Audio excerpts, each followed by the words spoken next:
Greetings and welcome to the Seattle Law of One podcast. Today's episode is about the one original thought. In the Law of One, what people usually refer to as God is referred to as the one infinite creator, intelligent infinity, or the one original thought.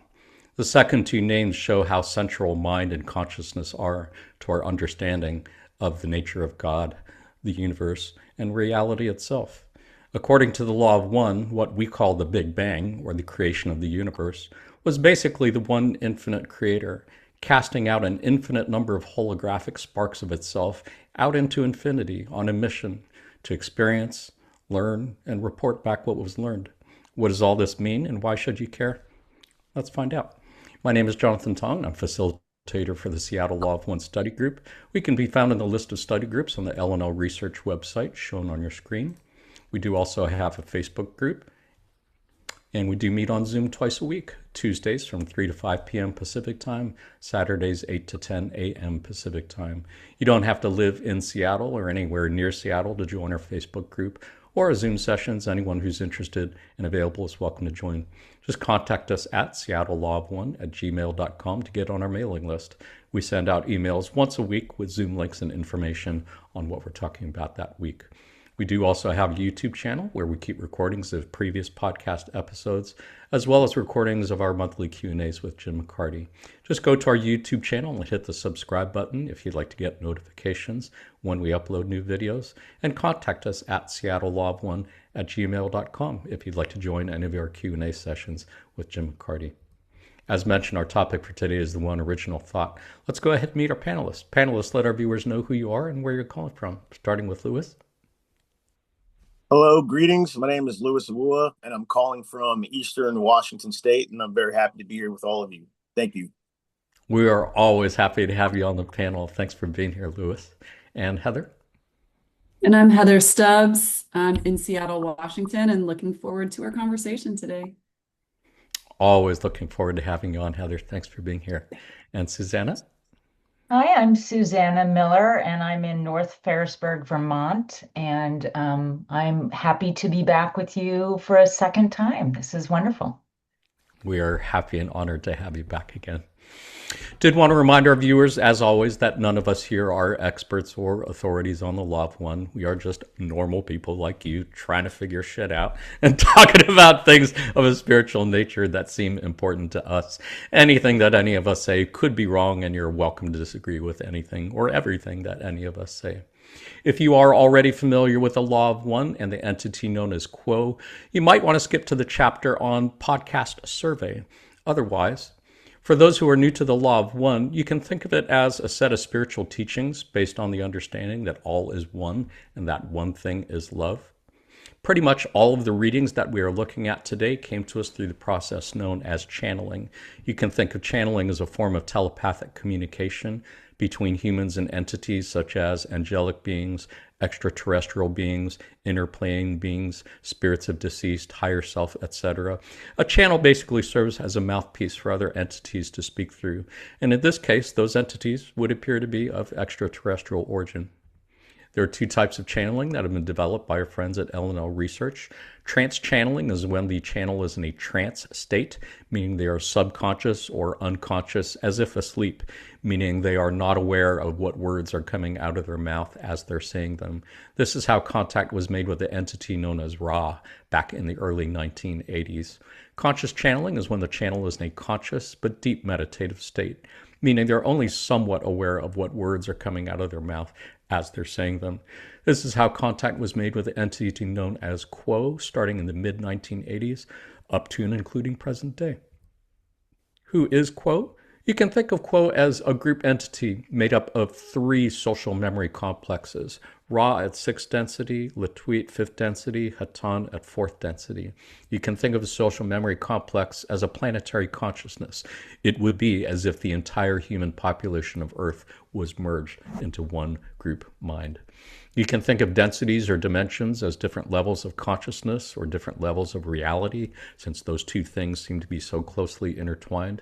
Imagine, if you will, that the elements of earth, fire, water, and air have some form of consciousness, as many indigenous peoples have been saying for centuries they do. We call this first density. You can think of second density as the level of consciousness of plants and animals. Clearly, a quantum leap in consciousness above and beyond that of what we would call inanimate matter. You can think of third density as the level of consciousness of humans and cetaceans like whales and dolphins. Again, a significant quantum leap above and beyond the consciousness of plants and other animals. You can think of fourth density as the level of consciousness of the social memory complex. Again, it would be as if the entire human population of Earth was merged into one group mind. Clearly a significant quantum leap above and beyond the consciousness of one individual person. You can think of fourth and fifth density as whatever would be comparable quantum leaps above and beyond fourth density. There is much more to be said on the subject, and if you're interested, check out our podcast episode on densities and dimensions. Otherwise, for now, suffice it to say, the entity known as Quo appears to be made up of three planetary consciousnesses: Ra at sixth density, Latui at fifth density, Hatan at fourth density. First contact with Quo was made by the L&L research channeling team back in 1986, almost 2 years after the end of the Ra contact in 1984. They have been channeled every month since then, up to the present day, by the L&L Research Channeling team. You can find transcripts of those sessions in the L&L Research Conscious Channeling Library shown on your screen. Having said that, before we get started, I did want to ask if you have enjoyed watching more than a couple of the Seattle Law of One podcasts. Would you please take the 3-minute survey that I've got in the comments section of the YouTube video?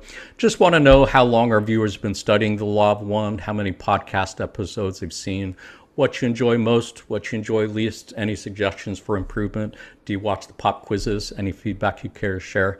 If you have enjoyed the podcast so far, would really love to get your feedback. We've already received feedback from several viewers and have learned a lot from it. Thank you very much in advance. Having said that, let's go ahead and take a look at a couple passages on One Infinite Creator. On May 9th, 2009, Quo said, "The Big Bang Theory, as you call it, does indeed posit a beginning from nothingness.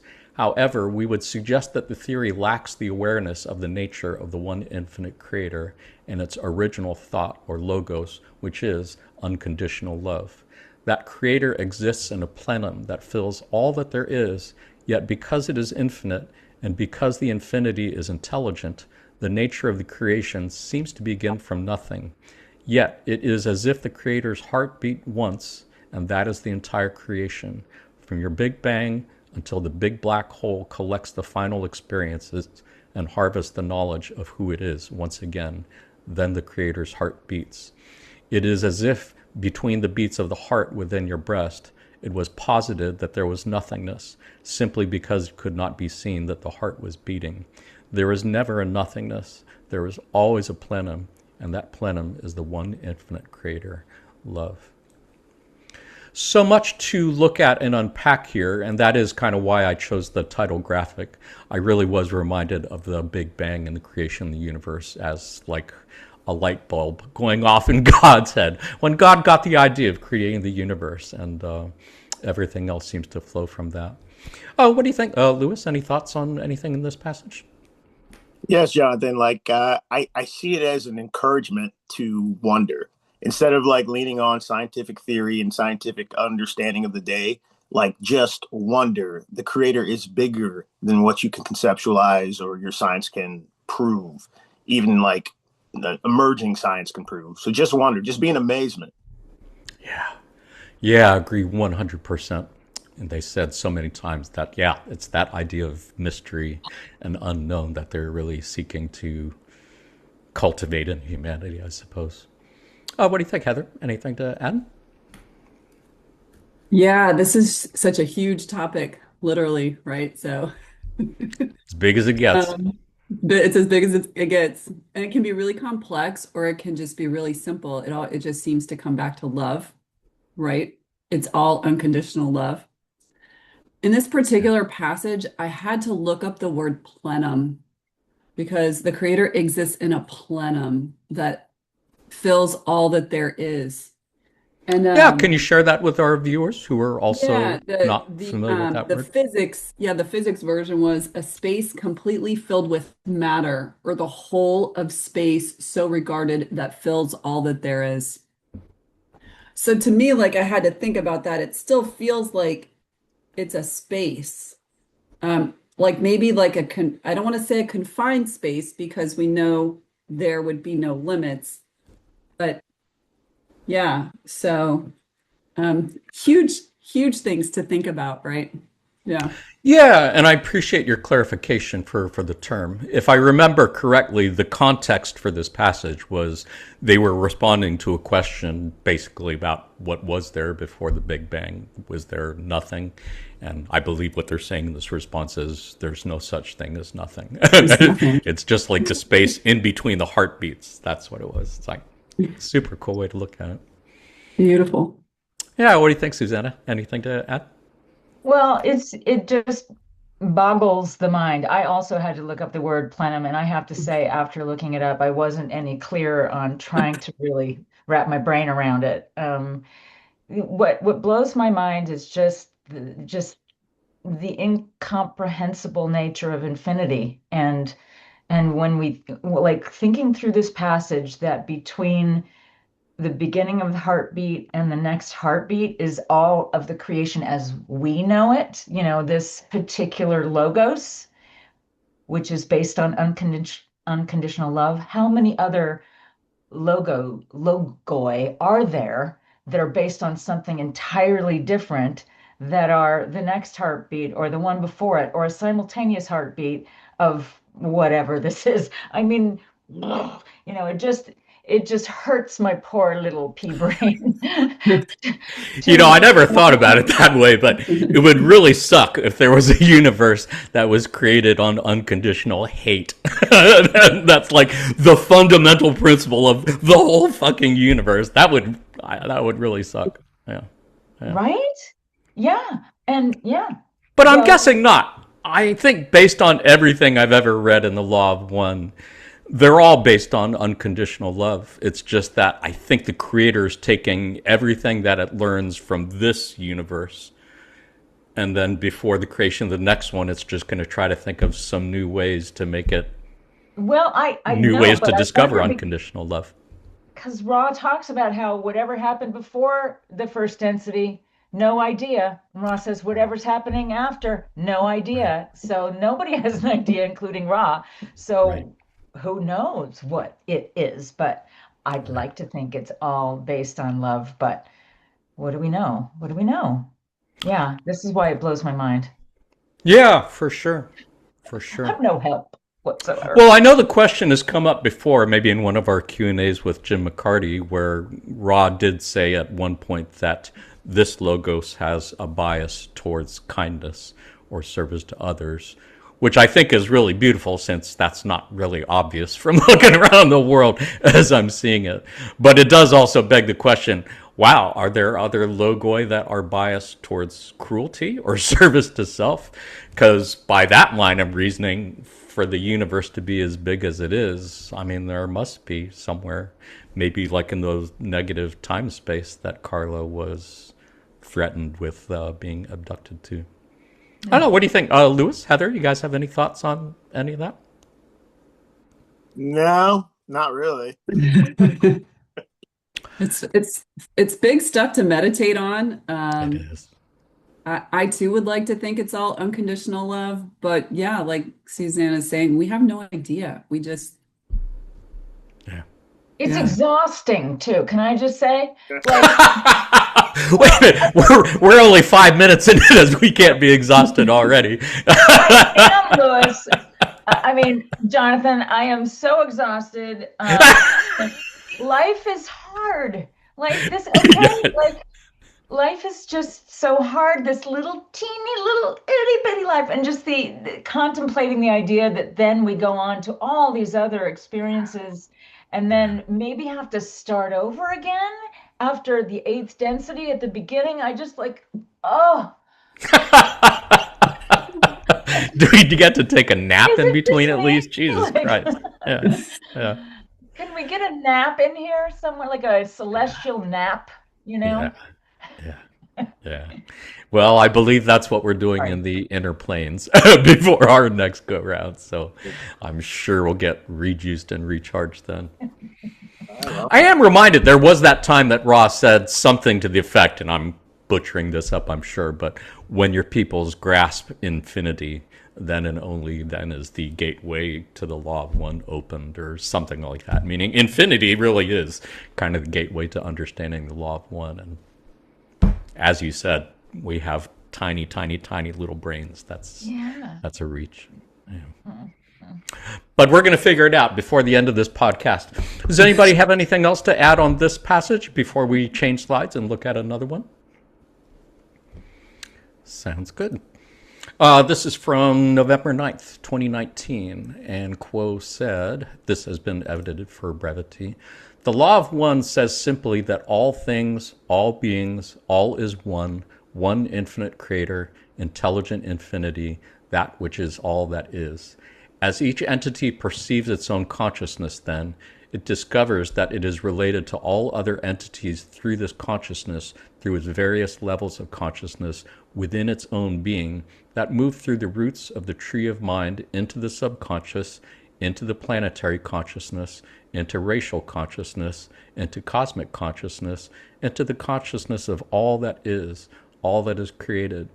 Thus, if each entity begins to examine its own consciousness, then it discovers that it is as related to the one infinite creator as is any other entity or any other portion of the one infinite creation.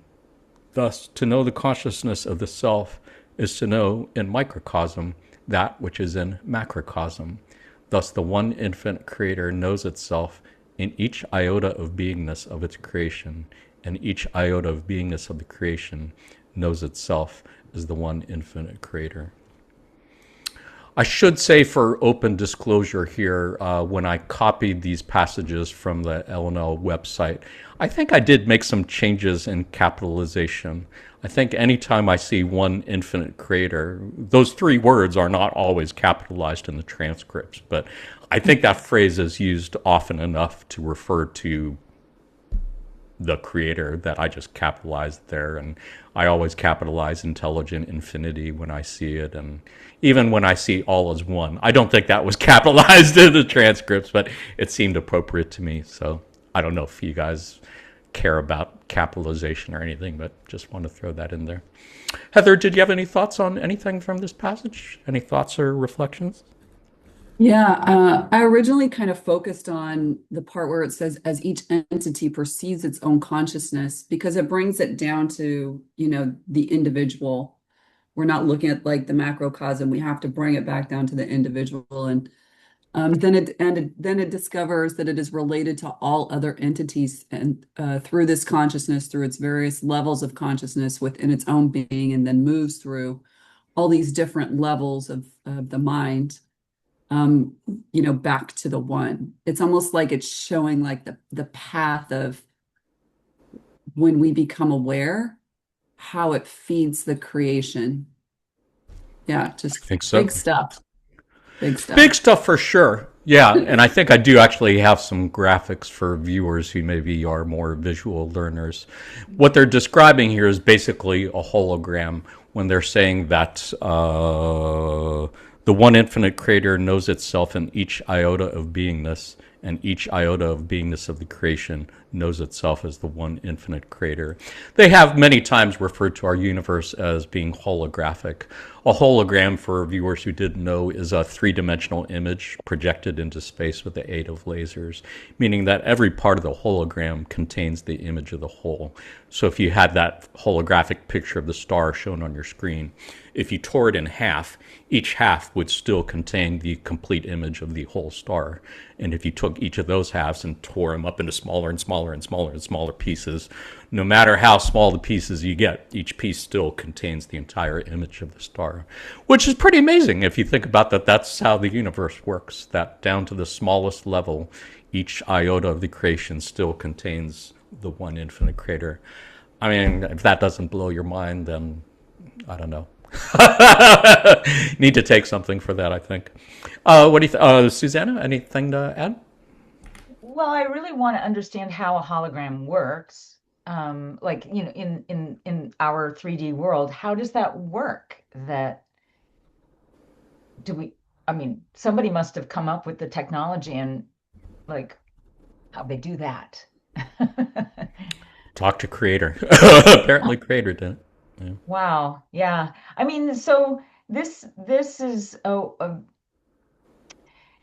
this to me, what this triggers for me is the feeling that I get that I can tell that my brain is wanting to understand all of these things, but what I would prefer is that I have more of a Gnostic kind of experience of all of these things, and I don't yet so much. And so it's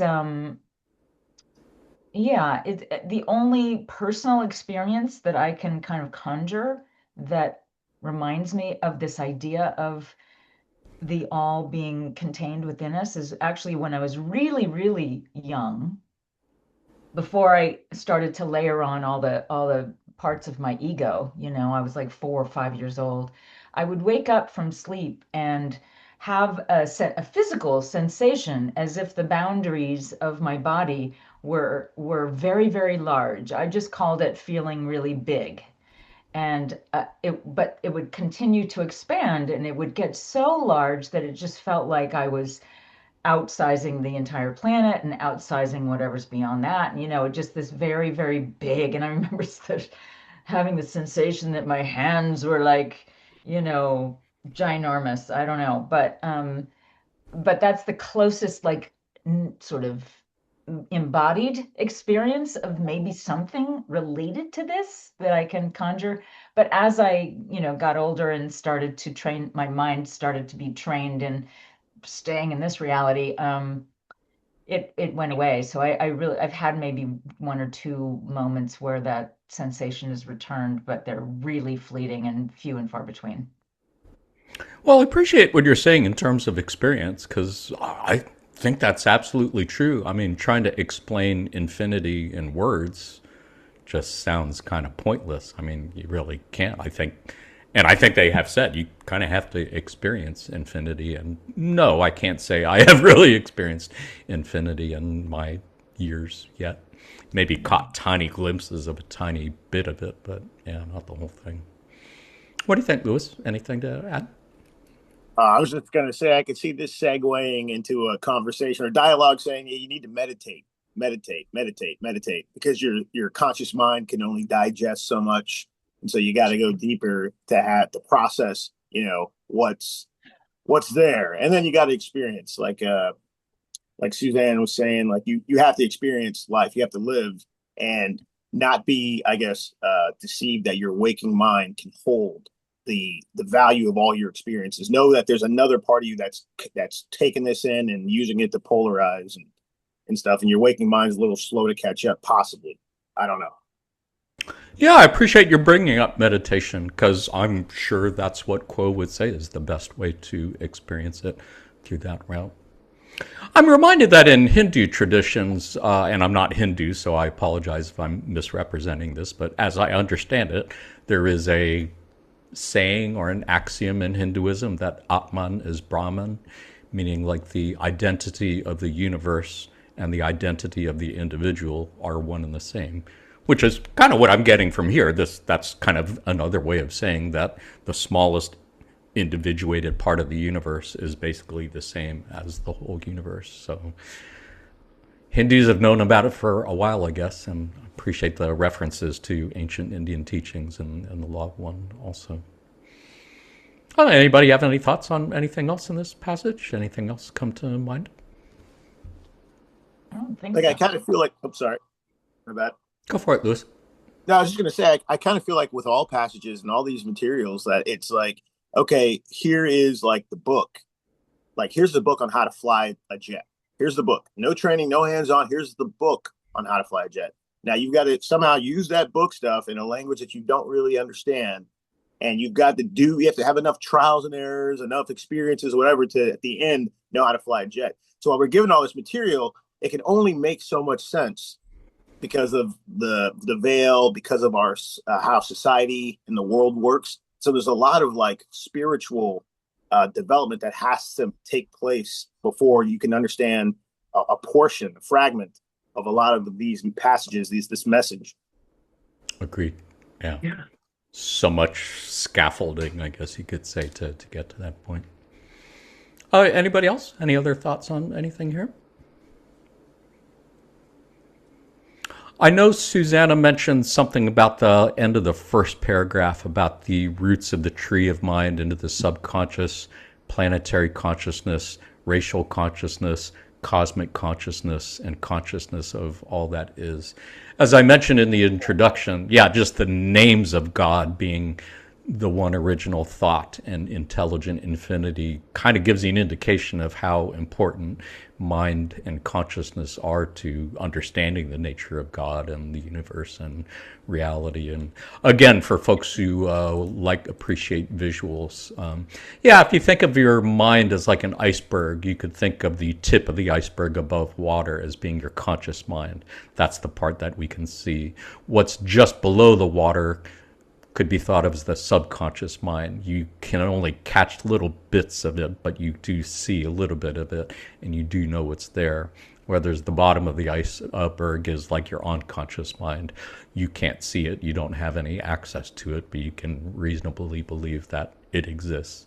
And likewise, yeah, if you were to go deep enough into the roots of your unconscious mind, they're saying that you would get to what's called the racial mind, the mind of your race, either on this planet or quite possibly another planet. Go deeper than that, and you would get to what they refer to as the planetary mind, the collective mind of planet Earth, of Mother Gaia. Go deeper below that, you would reach what is referred to as the archetypical mind, the collective mind of our local part of the universe, be it our solar system or a galaxy or whatever. And then go deep, deep, deep, deep enough, apparently you would get to what they refer to as the universal mind or the cosmic mind, which seems to be the ultimate mind of the universe. Suzanne? I have a question, teacher. Yeah. Where do you think the Akashic records come into play in this tree of the mind? Yeah, it's a good question, and I think that has come up in discussions before, because I think there was at least one passage where they were suggesting that the Akashic mind was like for this planet only. And I had the idea that Akashic mind was like for the entire universe, like anything, everything that has ever happened in the universe, anywhere is recorded somewhere in the Akashic mind, which I thought of as being part of the universal cosmic mind. But I'm not sure on that. I could be wrong. Did you have thoughts on that, or anyone else have thoughts on that? I would agree with what you just said, Jonathan. I think, yeah, like it would be universal. So you could go back through, the planetary Akash to you could call it the archetypical Akash, but the Akash of the galaxy, the Akash of the universe, all the way back into creation. I would think so. I mean, they're kind of like libraries, records, and I would imagine there probably is Akashic records for each planet, just like there's different branches of a library, but I would assume that they're all connected. I would assume that what is available in one part of the universe is available in all parts of the universe. It's all connected. Again, like you said so many times, Susanna, and we're going to keep saying today, we don't know. I mean, who knows, really? I'm just groping in the moonlight like everybody else, just giving it my best guesses. Yeah. Do you have any thoughts on that, Lewis? You have any idea about it? No, I grope a little too often in the moonlight. Like I'm a baby in all this material. I'm just like sometimes it feels so overwhelming, and I try to find like the heart of a passage or the heart of a practice, and it goes back to love. That's something I can't grasp. So I got nothing. Yeah. Appreciate the question, though. Yeah. I'd like to think that everything that has ever happened is, in fact, recorded somewhere. And in spite of all the AI generated fake news videos that we're going to be inundated with in the not too distant future, there is actually some record of actual true events somewhere. Any other thoughts before we look at something else? Cool. Yeah, keep the questions coming. Like I said before we started, you can jump in there at any time with any comment or question, and I'm sure our viewers will appreciate it that way too. Let's go ahead and take a look at a few passages on one original thought. On January 12th, 2008, Quo said, "You live in a universe made of love. The one original thought was a thought of unconditional love." And one of the very first things that Ross said in their very first contact with L&L research and humanity was, "Let us for a moment consider thought. What is it, my friends, to take thought? Took you then thought today? What thoughts did you think today? What thoughts were part of the original thought today? And how many of your thoughts did the creation abide? Was love contained? And was service freely given? You are not in a material universe. You are part of a thought. You are dancing in a ballroom in which there is no material. You are dancing thoughts. You move your body, your mind, and your spirit in somewhat eccentric patterns.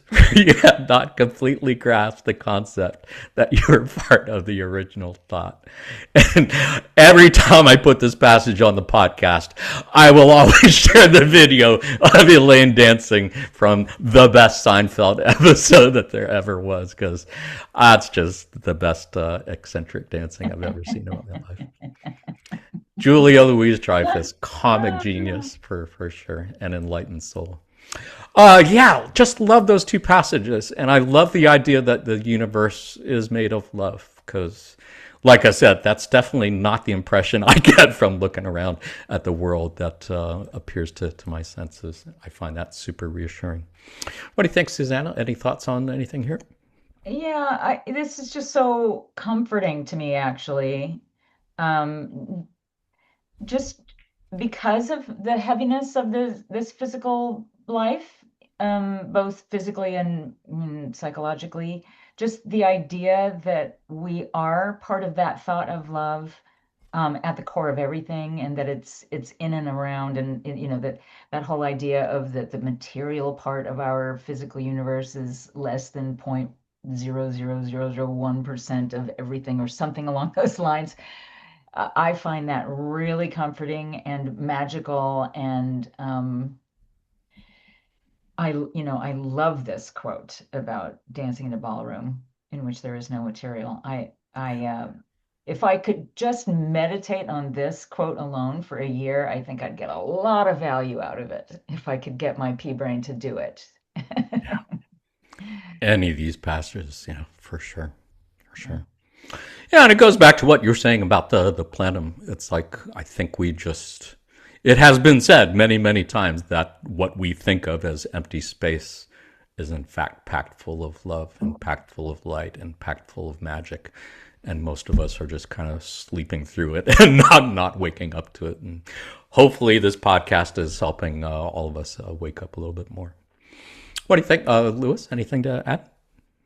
Yeah, I think within like the English language, there's also like the metaphysical, like you live in a universe made of love. The original thought was the thought of unconditional love, and then he talks about how many thoughts did you think, and what did you think, and all this stuff. And it's like identifying yourself, but understanding you're a part of the all. You're dancing, like you're dancing in a place where there's no material. So we get so tied up with our possessions and our beliefs that we own this or we own that or we deserve this, we don't. But he's like, hey, there's nothing actually there. So all this stuff you struggle after and you fight over, it doesn't really exist. You are that exists. So you're dancing and you're having this life and this experience, and all these things are happening for the material stuff that's not even there. So he's telling a story, but there's a deeper. I see a deeper meaning, and that's how, I guess that's what I want to see. I want to see that. I love it. Yeah, the wording is just so amazing. I just, like Susanna, I could just meditate on that forever. You are not in a material universe. You're part of a thought. You are dancing in a ballroom in which there is no material. You are dancing thoughts. I mean, what a beautiful thing to try to visualize and look at as I see the four of us on our little Zoom windows, that we're not actually these physical faces that we see here. We're actually like dancing thoughts. We're like flashing lights and energy balls and stuff. That's cool. If he can hang on to that awareness for more than 10 seconds a day, I'm thinking that's pretty good. What do you think? Heather, anything to add? Yeah, I mean, I agree. It's so beautiful. You are not part of a material universe. Like that in itself just, man, it kind of smacks you, right? Like, well, it feels real. It feels Yeah, physical. for sure. When I Um, slap myself in the face, it does it feel does feel kind of real. real. Yeah. Kind Yeah. of going back to the 1.0, that paragraph there. And this is just something that I thought about, right? Here we go, thinking about thoughts. But like they talk about thought a lot here. And like I have a friend that has dementia. And so her thoughts are not coming really from her. I think about that a lot. Like I know when the bigger part of her is bigger than what those thoughts are that are coming through her, and she's not responsible for those thoughts, right? It's like coming from the brain. So I often think about really separating the thoughts from the brain. I was just wondering if anybody else had any thoughts of that. Thoughts on those thoughts? Thoughts on those thoughts? I know that's interesting. I can't say that I've ever really thought about that or thought about it that way. Mm. Susanna or Lewis, anything come to mind? There's a really interesting episode of the telepathy tapes Mm.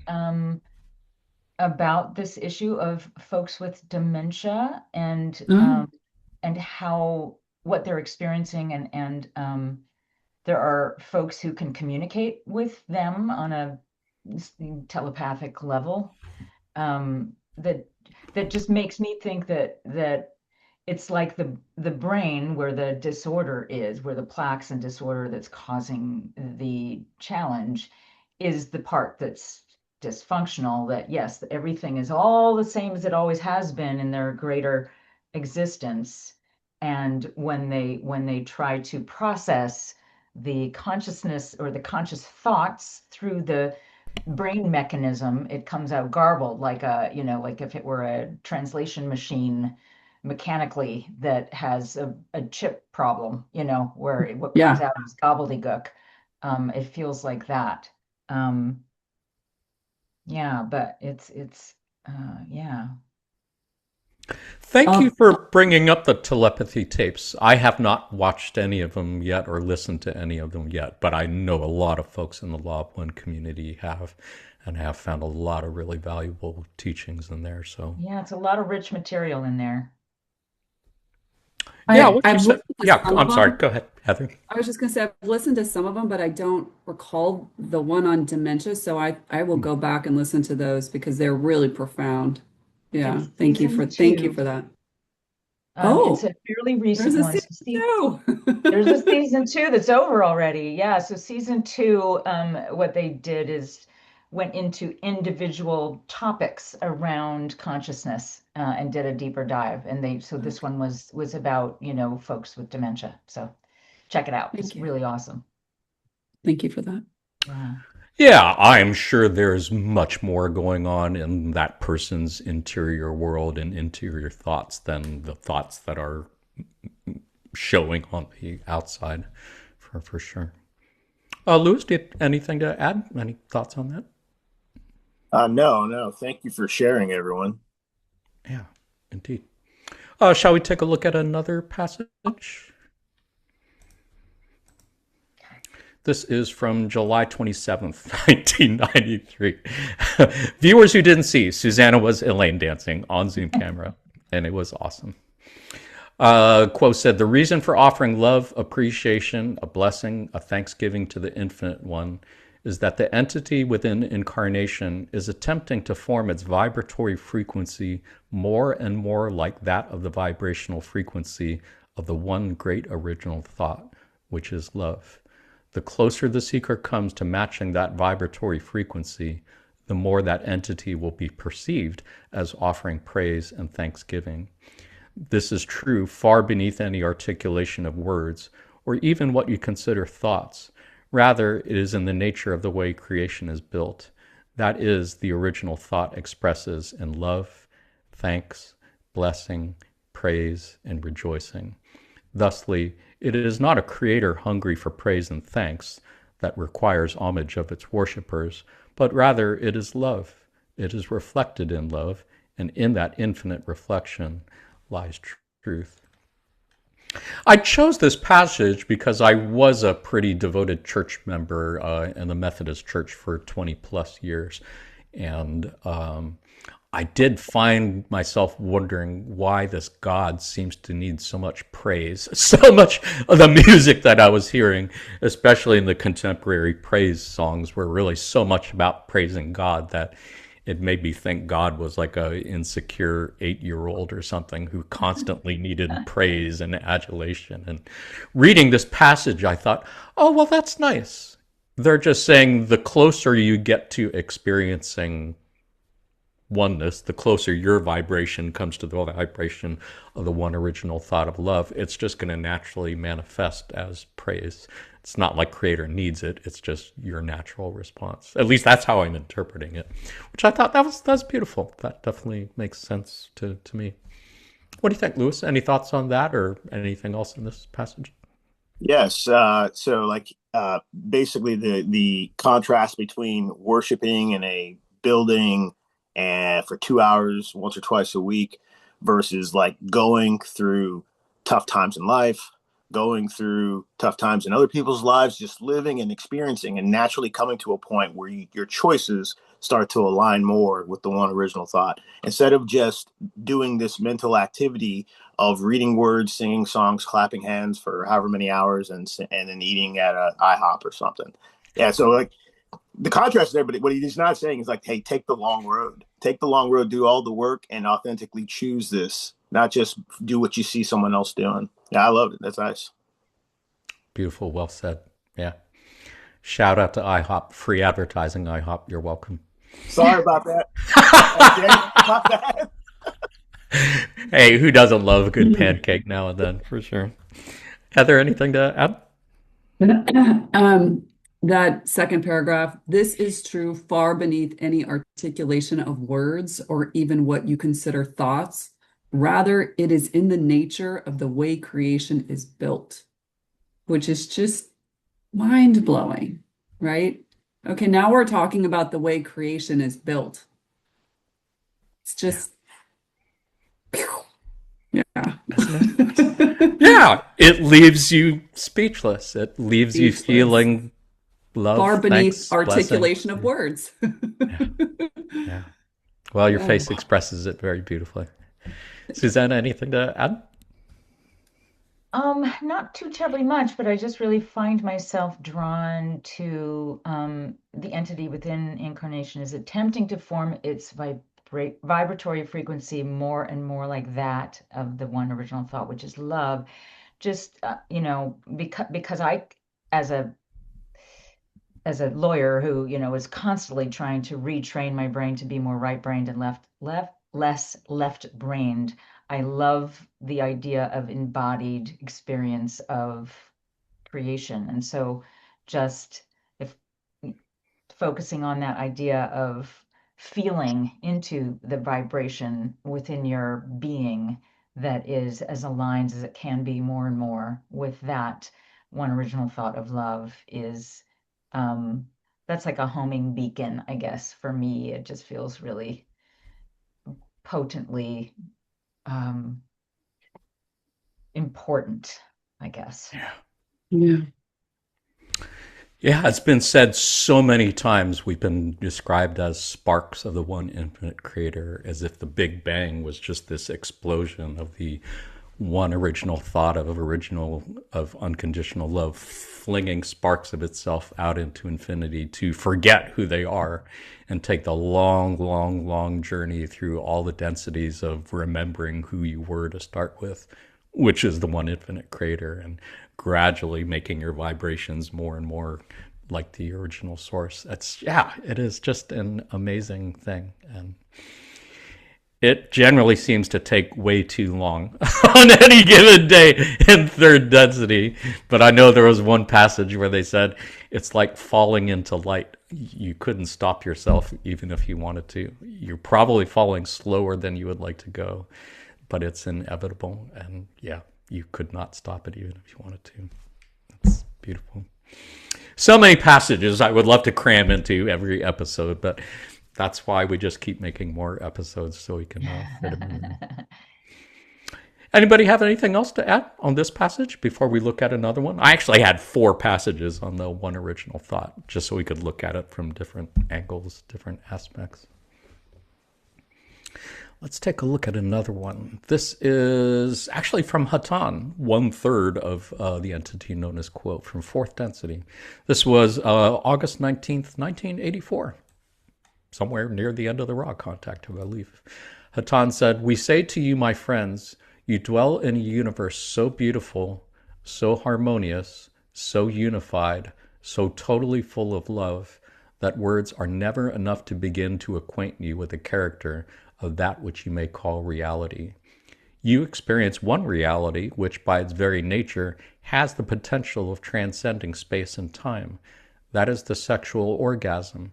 If you could imagine this experience as a steady state, you would begin to understand the character and the nature of reality. There is a great hunger to experience this in each seeker, and we encourage this hunger. We urge you forward. Once you have experienced one moment of this reality, you will not subjectively doubt the validity of your seeking. The strength of the universe is one. Its fragrance, its beauty, its joy are one. The experience of this one original thought will continue to be available, and we urge you to pursue it in meditation, in vision, and by dedication of the self in whatever state and whatever experience within your illusion to the seeking of reality, if we may use that term, for truly we speak relatively. We know a bit more than you as we have experienced more, but for us to talk of reality would be foolish, for we have not seen the end and the beginning, nor have our teachers. The mystery of the universe remains hidden in the Creator, and therefore hidden in all of us. Yeah, so many things I think that touch on things that we mentioned before, but yeah, got to look at that sexual orgasm part. To imagine that sexual orgasm is in fact the steady state of the universe is once again not something I would have guessed. It was not something that was obvious in my experience of day-to-day reality, but to understand, for lack of a better word, that is in fact the steady state of the universe. Yeah, that's a beautiful thing to at least strive for and search for, which I think is what they're encouraging us to do in the second paragraph. What do you think, Heather? Any thoughts on anything here? I've kind of wondered, like, could that experience also happen within a hug? You know, have you ever hugged someone and it just felt complete, like so complete? And I just kind of was thinking of, yeah, I wonder if that could be the same state in some way, shape, or form. But I bet it could. If it's no, the right hug with the right person at the right time, I bet it at could. the right time, yeah. For sure. But yeah, no, I think it's I haven't read a lot of Hatan, so it's so interesting to see this come from Hatan. But for us to talk of reality would be foolish, for we have not seen the end, like Susanna was saying earlier, like we haven't seen the end, we haven't seen the beginning, and nor have our teachers. The mystery of the universe remains hidden in the Creator and therefore hidden in all of us. So really, we don't know. We can't, nobody knows. Ra doesn't know, Hatan doesn't know, their teachers don't know. So what the hell are we doing here on this podcast? Is this a waste of time? Is that basically what you're saying? We're just not going to find any answers. We're going to end up just as dumb as how we started. Viewers, just skip ahead and find something else on YouTube, for God's sake. Yeah. Yeah. Watch Hot Ones or something. Watch a chicken wing talk show. You'll get at least much. Yeah. What do you think, Susanna? Any thoughts on this? Well, as you know, I would have a lot of thoughts on this one. And without wasting time going, into all of my history with this, I'll just refer listeners to the episode 69 on sexual energy, You're welcome, viewers. which was not my doing. It was doing. It was totally coincidental, I assure you. Yeah. And No, then all kidding aside, though. Yeah, please yeah. go ahead and we'll reference Yeah, that there's episode again. a full discussion about that energy, and then also the LL Research podcast. There's an episode where they interviewed me about this topic. So if you are curious about the details of my story, you can find them there. But the long and the short of it is that during a meditation, I experienced a spontaneous awakening of what I just call ecstatic energy, but it felt very much like a continuous orgasm. And then that has continued in various iterations since then. So it's been 13 or 14 years since then. And so I can relate to this idea of that state as being, I feel like I've just barely experienced the teensiest little bit of what that might be like, but it feels like cellular joy. Like it just feels like every cell in your being is vibrating with ecstasy. And I'm just thinking, how is the universe going to get anything done if that's how it works? It's like, if that's what you're feeling all the time, how are you going to want to do anything? So it's a little confusing that way. Like if that's the state, then why would oneness have needed to experience itself in any other way? Yeah. Yeah, I appreciate your sharing that because I was wondering back earlier in the episode where you said you didn't have any experiences of infinity or whatever it is we were talking about that time. I was thinking, wow, I'm pretty sure you've experienced quite a few times. So I appreciate your bringing it up now. That experience that you had, did it feel like it was coming from your third eye chakra, or was it just like every cell in your body Everywhere, was? everywhere. Yeah, if I had to place the energy generation portal somewhere in my chakra system, it felt more second chakra and heart chakra combined. So the two of those just very, very intensely open. Interesting.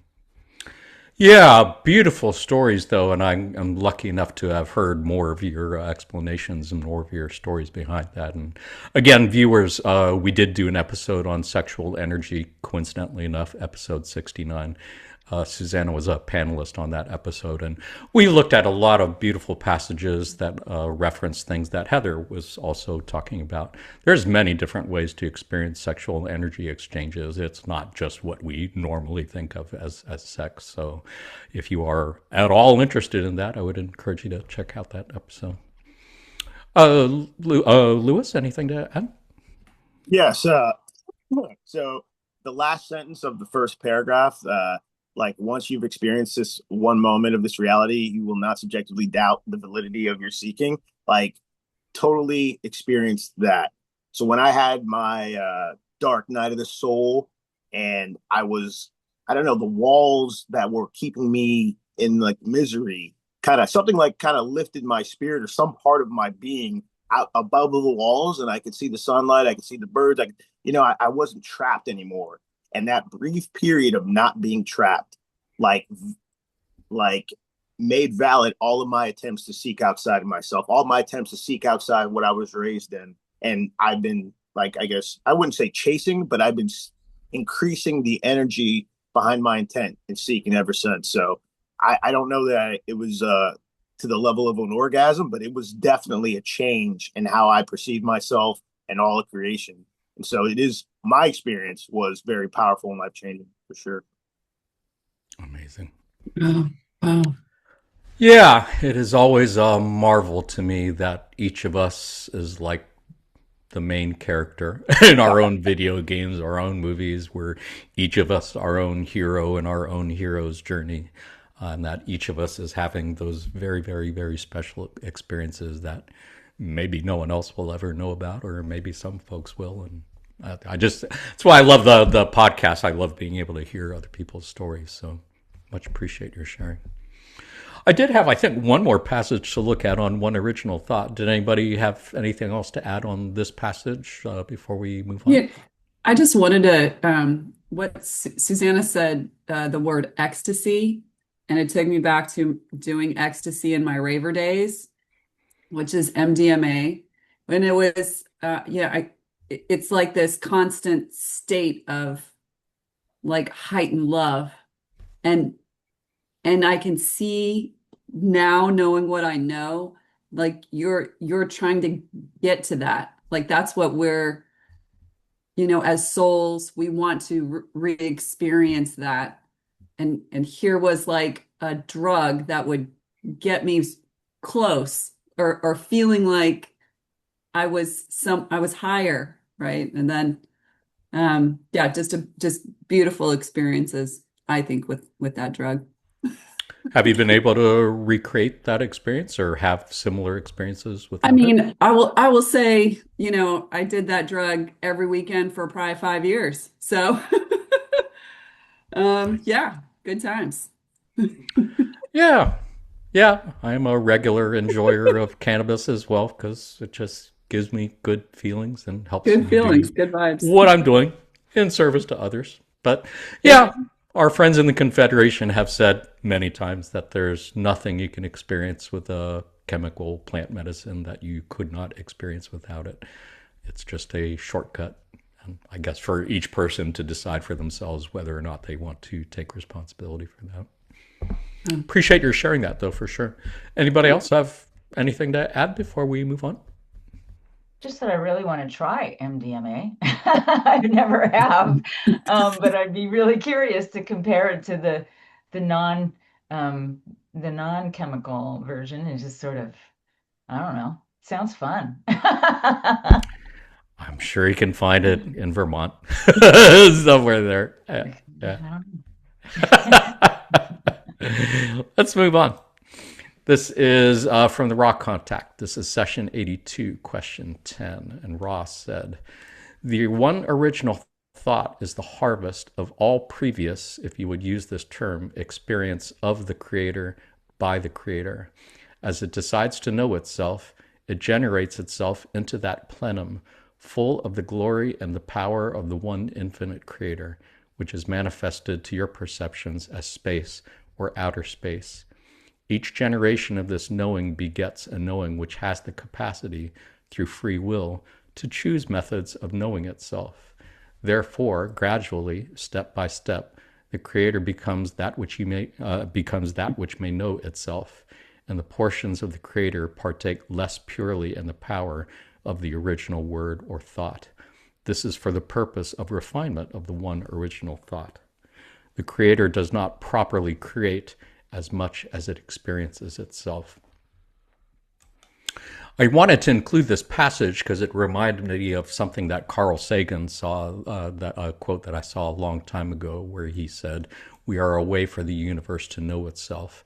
Carl Sagan being, I think, a pretty well-known astronomer and science spokesperson for folks at least over the age of 40 or 50, I'm guessing. Otherwise, for folks who didn't know, Max Planck was a Nobel Prize-winning physicist and pioneer of quantum physics who once said that mind is the matrix of all matter. I regard consciousness as fundamental. I regard matter as derivative from consciousness, which is pretty much the opposite of most people would think. They would think that consciousness is just a result of chemical reactions in your physical brain. And he and other quantum physicists are saying, no, it's the other way around. As Ra and Quote were saying, mind is actually first. matter is actually something derived from mind, but everything in the universe is basically mind and consciousness, and we are a way for the universe to know itself, which is a beautiful overlap, I think, between the law of one and quantum physics, which is why we did a podcast episode on quantum physics. So if you're into that stuff, viewers, then go ahead and check that out. Otherwise, what do you think? Susanna, any thoughts on anything here?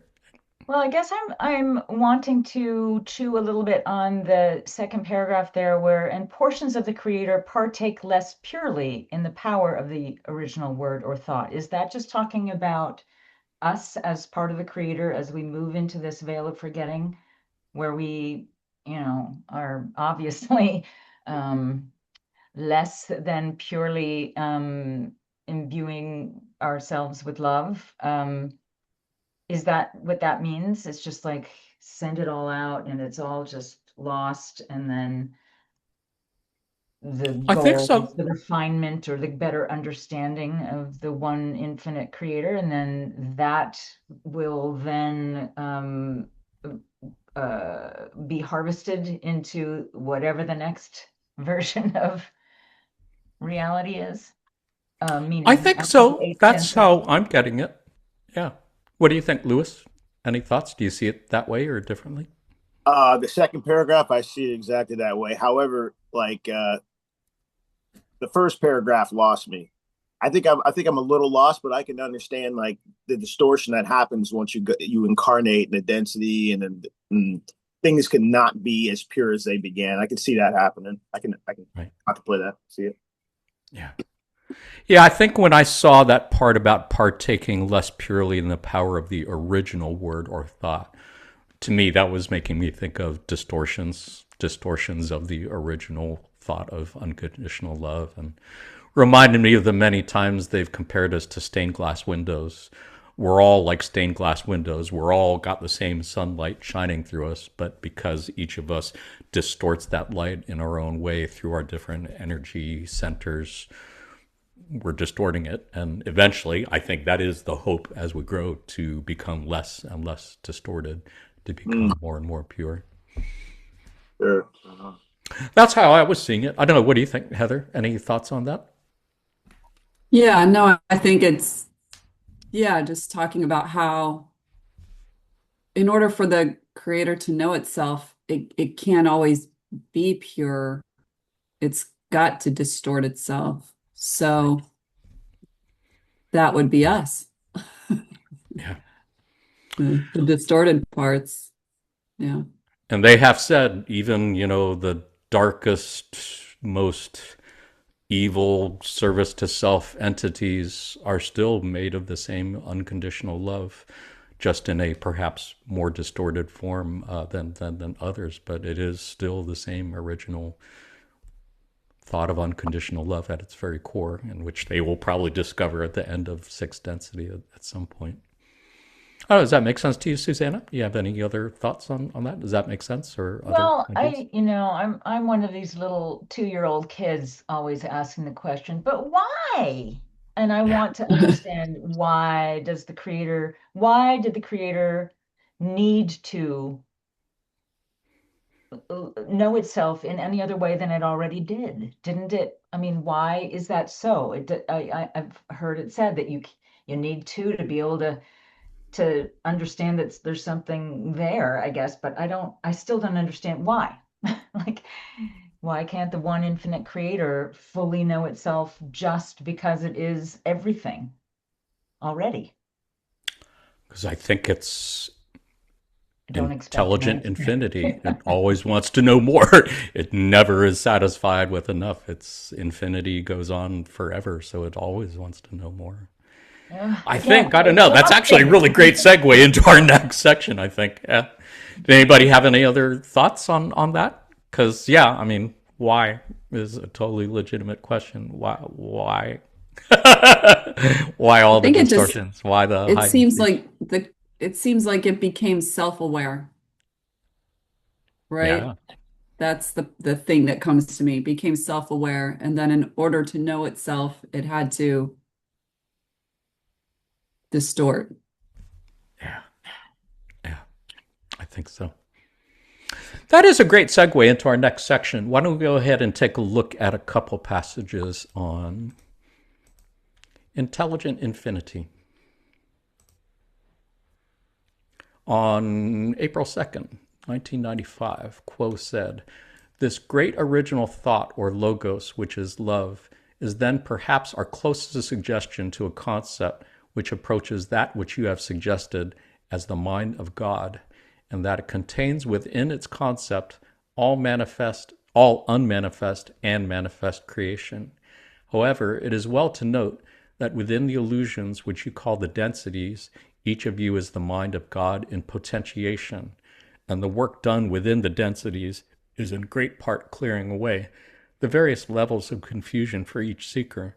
And in third density, this clearing away is the clearing away of each seeker's self-definitions, so that each may find within itself more and more the willingness and the instinct to take upon the self the role of that love, that logos, which is the original thought, realizing that within the illusions, the only manifestation of this logos shall come from your words and your hands.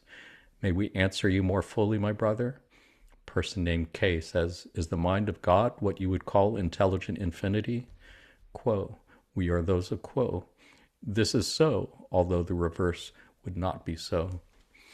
The original question, I think, was asking if intelligent infinity is like the mind of God. And that was kind of the answer that they gave. And we can dissect that a little bit. Before we do that, I did want to note that there is something that NASA scientists refer to as the cosmic web. The cosmic web would be kind of like how galaxies in the universe are actually connected through threads of gases and what's called dark matter, stuff that apparently exists but is not detectable by any instrumentation. So when you look at artistic renderings of the cosmic web shown down here and photographs of brain cells, it's like, yeah, it really does look much like the universe can be thought of as a big giant brain, and we're all like brain cells in a giant cosmic mind. So yeah, intelligent infinity is just another way to look at God, or the one infinite creator, or the one original thought. What do you think, Lewis? Any thoughts on anything from this passage?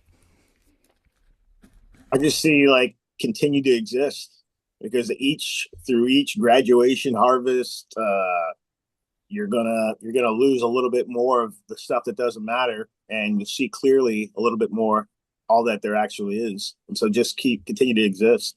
It's like encouraging. Yeah, and keep on learning. Always more to Yeah. learn. What do you think, Heather? Anything to add? Well, I keep coming back to this, the bottom where the question is asked, is the mind of God what you would call intelligent infinity? This is so, although the reverse would not be so. Yeah, I was picking up on that too. What do you make out of that?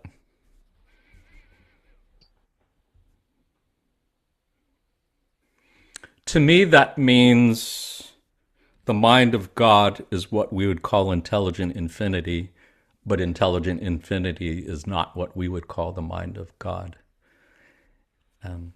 My interpretation of that is mind of God is a small, distorted version of Portion what intelligent of intelligent infinity is. infinity. Yes. Intelligent infinity Yeah, is much bigger than what we call the bigger. mind of God. Oh, I interpreted it exactly the opposite way. Oh, talk That about the that. mind of God was the bigger concept and intelligent infinity was a subset. Hmm. Is Can the you mind of elaborate on that? Because I would Well, think is the mind infinity of is God bigger what you would than. call? So yes, the mind of God is intelligent infinity, so it encompasses intelligent infinity, but is intelligent infinity is not the mind of God, so it cannot encompass the mind of God. So it felt like a subset to me. I don't. Likewise. Yeah. Interesting. Yeah, you could be right. I admit I had not thought of it that way, but that does make sense. Yeah. What do you think, Heather? Any thoughts on that? um I guess if the mind of God is love, that this is so, although the reverse would not be so. Yeah, I couldn't tell you. Yeah. I agree with Suzanne and Lewis, though. Is the mind of God what you would call intelligent infinity? This is so. So I do feel like, yeah, the mind of God is bigger than intelligent infinity, if that sounds correct. I think that makes sense. And again, it could very well be. I could be wrong. I think the only reason I was thinking of it the other way is that they never use the word God in Law of One channeling sessions. They always refer to God as intelligent infinity or the Infinity. one infinite creator or the one original thought, because my thought is God is too small a word.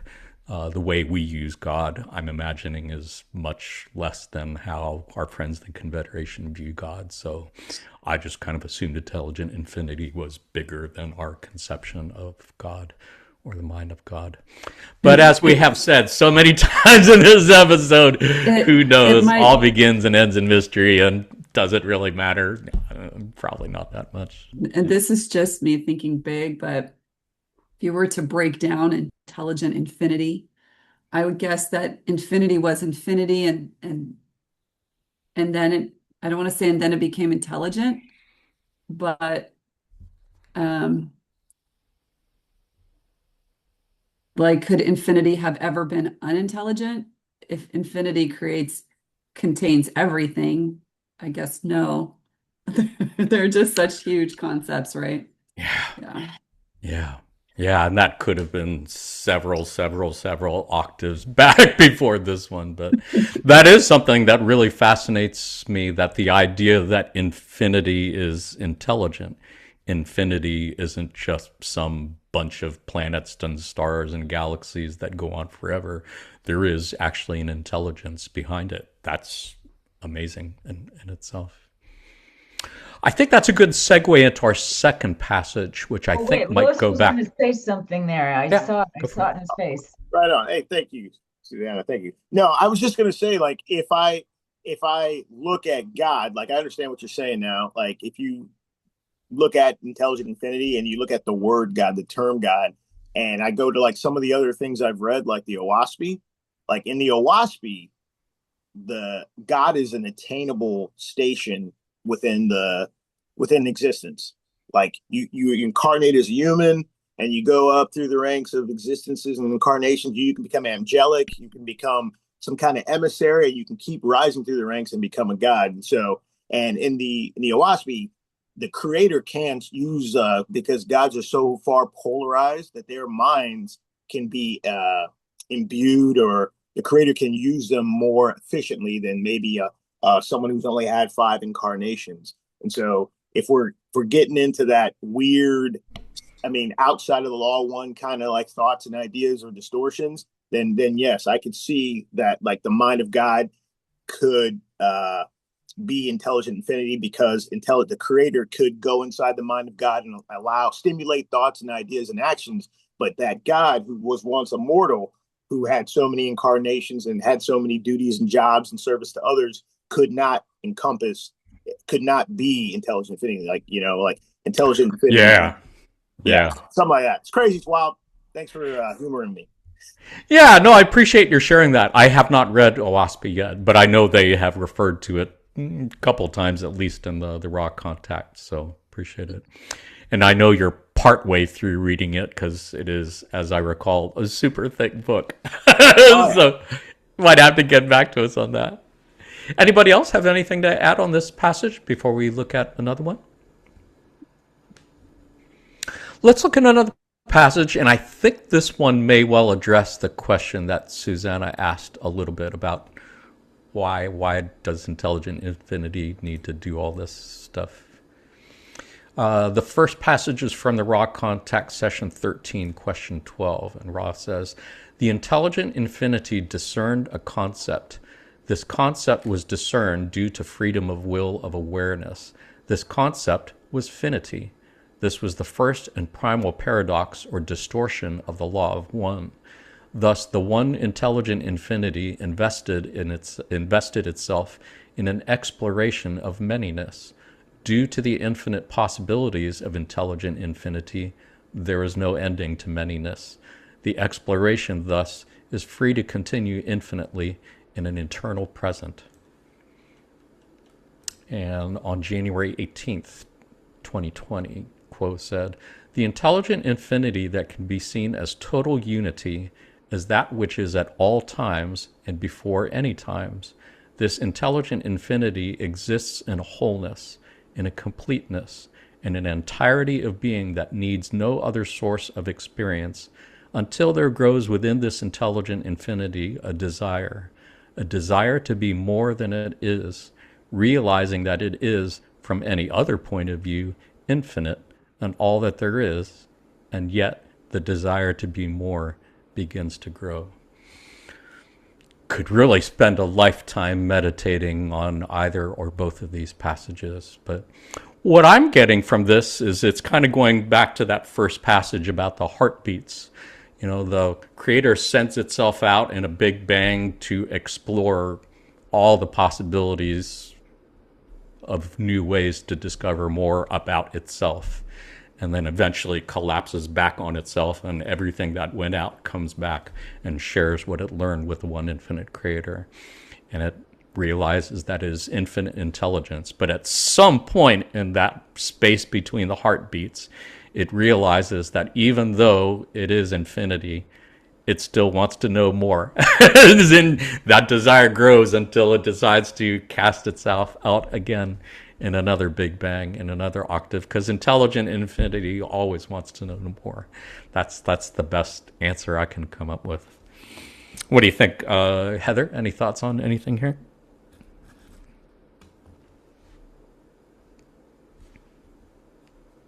I like the way you put that, Jonathan. You brought it back to the heartbeat, which is, yeah, everything all encompassed in the beat of the heart of intelligent infinity. Like, so beautiful. Yeah, I don't have anywhere to start here. Anybody else? Yeah, no, that's okay. Yeah. What do you think, Susanna? Any thoughts? Well, it feels as if it's an logical inconsistency, for infinity to have a desire to be more than it is when it's already infinity. Like, what is that? What is that desire? We anthropomorphize that idea of desire. Like, yeah, I'm a little bored. I want to do something, but like, what? What does that mean? What does that mean for something that is already everything to desire to be more than already everything? Like, what can be conceived of that's not already everything? So maybe that just means there is no infinity, that it was finity all along. I think I it's don't know. what I'm Quo really meant when they confused. said, "We don't know, our teachers don't know, nobody knows." It all begins and ends in mystery because there's no end to infinity. So, like, infinity is diluting itself. This is what I take. Yeah, I suppose so. I had not thought of it that Infinity way. thought it was all that, right? Yeah. And then realized, wait a minute, And then Infinity's wife I came into the I room want more. and said, I "You're want not more really stuff." as much as you think you are." I don't know. This hurts. This hurts my little brain to try Yeah. and understand this stuff. I'm sorry. Yeah. Well, it is paradoxes. Paradox Yeah. is so central to third density in that how can infinity want to be more than infinity? How can there be more to infinity than infinity? That is definitely Well, I paradoxical. highly recommend you guys, if you haven't already, smoke a little weed and watch The Trip to Infinity. It's a documentary about infinity, and it Nice. it definitely kind of runs the gamut of the concept in really mind-blowing ways. So, Oh, good. yeah. When did that come out? Never heard of it. I'm not sure. I'm not sure. I don't think it's that old. I think relatively I'll look for it easy. on YouTube. What's it called again? A Trip to Infinity? A Trip to Infinity, I think it's on Netflix perhaps as well. Oh, It's, cool. a feature-length documentary. Hot tip, viewers. You saw it here first. Check it out. Yeah. And Lewis, anything to add, Lewis? Oh, it's just funny to me that these passages are answers or responses to questions asked by a questioner.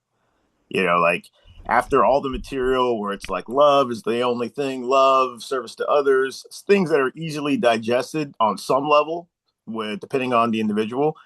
Someone asks a question that probably seemed innocent, and possibly simple, but then you get this cosmic response to your question that, in my mind, like would probably discourage me from asking any more questions of this nature. Be like, oh, okay, I get it. No more fun questions. Right. Yeah. Yeah. I I did want to point out, like the very first sentence, the intelligent infinity discerned a concept, right? Isn't that so interesting? Like it's a person or the intelligent infinity discerned a concept. Yeah. Yeah. Yeah. And that it could discern, right? Like you were saying, Susanna, like it didn't already have all these concepts. Like it's infinity and it's Yeah, intelligent. yeah, Now it's discerning a concept. Yeah, mind blowing. yeah. Yeah. Well, it brings us back to the part about intelligent infinity is what people outside of the law of one would refer to as God. And God is, in most religions that I've looked at, considered person-like, if not exactly like a person. It's definitely not inanimate matter. It's not a mindless process. It has some form of intelligence. And yeah, yeah, I mean, it's obviously, as we have said so many times, so far beyond the capacity of our tiny little finite brains to consider, except that each of us is, in fact, the one infinite creator and intelligent infinity and the one original thought on the deepest level. So that's what the discipline of the personality, I guess that's where that comes in. Know yourself, accept yourself, and become the creator, become who you have been all along. And until that happens, you just got to fuck around and find out, I guess. Do the best you can and smoke a lot of weed, take a lot of ecstasy, and, do whatever it takes. Meditate, yes. Don't forget to meditate. Yeah. Yeah. Anybody else? Any thoughts to add on this? I really love this passage. I love all the passages that I picked. And I think, as I was saying to Suzanne at this point, she was saying she didn't know what to make out of this episode because the topic was just so huge and all encompassing. Didn't really know where I was going with this. And as I said, I tried to just consider the topic like a jewel. So each one of these passages is just like looking at a jewel, turning it and looking at it in different angles. So each of the passages that I picked for this episode, as well as every other episode, is just a little snippet, just trying to pick some different ways to look at the topic. So this one I just thought was fascinating. Looking at intelligent infinity is just always wanting to know more. That's why the universe exists, always wants to know more. Any other thoughts on this before we take a look at another topic, another passage? Sounds good. Well, let's take a look at a passage on creator and co-creators. Also from the Raw Contact, session 13, question 13. Ra said, "The galaxy and all other things of material of which you are aware are products of individualized portions of intelligent infinity. As each exploration began, it in turn found its focus and became co-creator. Using intelligent infinity, each portion created an universe and, allowing the rhythms of free choice to flow, playing with the infinite spectrum of possibilities, each individualized portion channeled the love light into what you might call intelligent energy, thus creating the so-called natural laws of any particular universe. Each universe, in turn, individualized to a focus, becoming, in turn, co-creator, and allowing further diversity, thus creating further intelligent energies, regularizing or causing natural laws to appear in the vibrational patterns of what you would call a solar system. Thus, each solar system has its own, shall we say, local coordinate system of illusory natural laws. It shall be understood that any portion, no matter how small, of any density or illusory pattern contains, as an holographic picture, the one creator, which is infinity. Thus, all begins and ends in mystery. Again, for folks who don't remember, hologram was something that we referred to earlier. Holographic images where each part of the image contains the whole, which is, I believe, what they are saying in this particular passage. What do you think, Susanna? Any thoughts on anything here? Well, it's more of the same, just wowness. The beginning and ending in mystery, it all just keeps coming back to all of that. I mean, I love the idea of each individuated piece of intelligent infinity becoming conscious, I guess, and a co-creator in and of itself, right down to us and everything below us, I guess. Below, I don't know how to really define what I mean by that, but it's mind-blowing, and it just feels like that's a description of when an individual, a human, can become conscious of that co-creator nature is when they become an entity like a Jesus or a Buddha, or someone an adept who can consciously manipulate this non-material world, right? This material, non-material material world at will. Yeah, I don't know. I'm currently in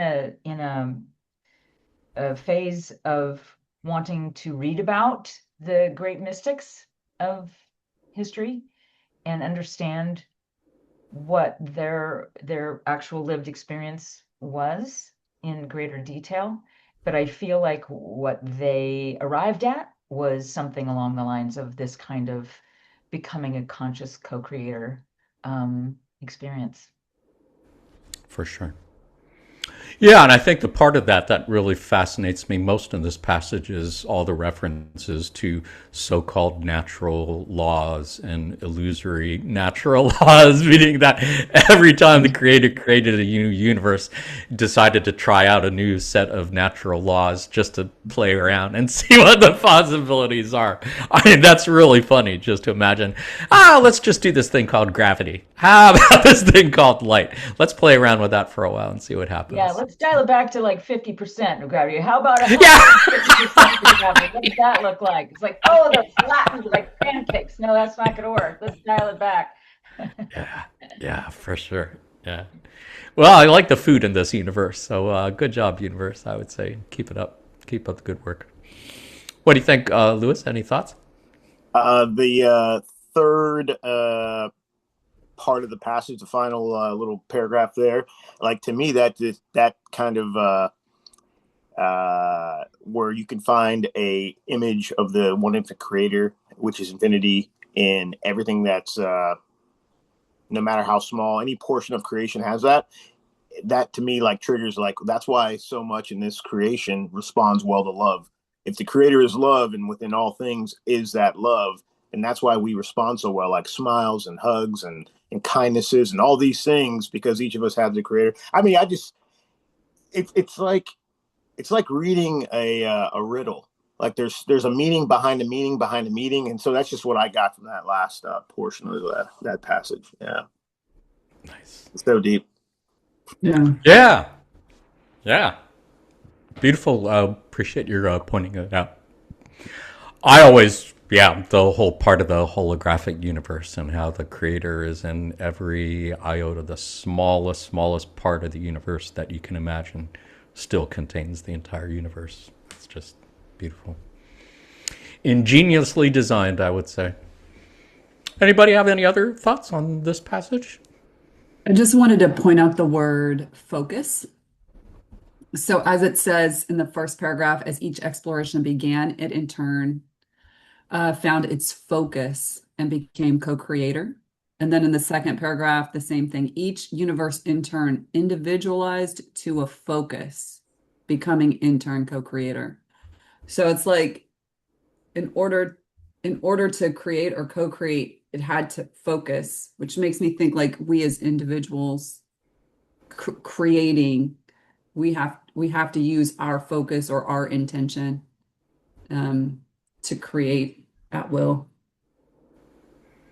Yeah, interesting you picked up on that. I don't think I was really noticing that or paying attention to that, but yeah, no, that makes all perfect sense. And there have been so many other references and other channelings to willpower and the force of will and discipline of the personality, and everything seems to be about focus and consciousness and such. Desire. Yeah. Earlier passages mentioned desire as well. Yeah. For sure. Yeah. Yeah, I was just going to ask, what do you think that focus might look like? Heather, do you have any ideas of what, like, is it I would something? think it would look like a focus light, Hmm. right? Some sort of light that is directly focused on, I would guess, some sort of intention. Hmm, like a flashlight beam? Yeah, like a little laser. That makes sense to me. Yeah, I can picture that. Focus does usually mean like narrowing your beam, so to speak. Yeah, it's good. Anybody else? Any other thoughts on anything here? Sounds good. Well, let's dig a little bit deeper into this and look at a couple passages on Logoi and Sub-Logoi. For those new to the law of one, logos is generally referring to a galaxy. Sub-logos generally refers to a sun or star in a galaxy, and sub-sub-logoi would refer to people on a planet around a star in that galaxy. I believe I've seen passages where they might be using different words interchangeably. Since it doesn't really matter, since it's all the same thing. If it's a hologram, then it doesn't matter. It's the same creator, one infinite creator at each level. But generally, when they use those words, that is what they were referring to refer to the holographic nature of the universe. So on February 25th, 2023, not that long ago, Quo said, within the infinite creation, there are various other logos that create galaxies, such as your Milky Way galaxy. The logoi of each galaxy then create sub-logoi, such as your sun.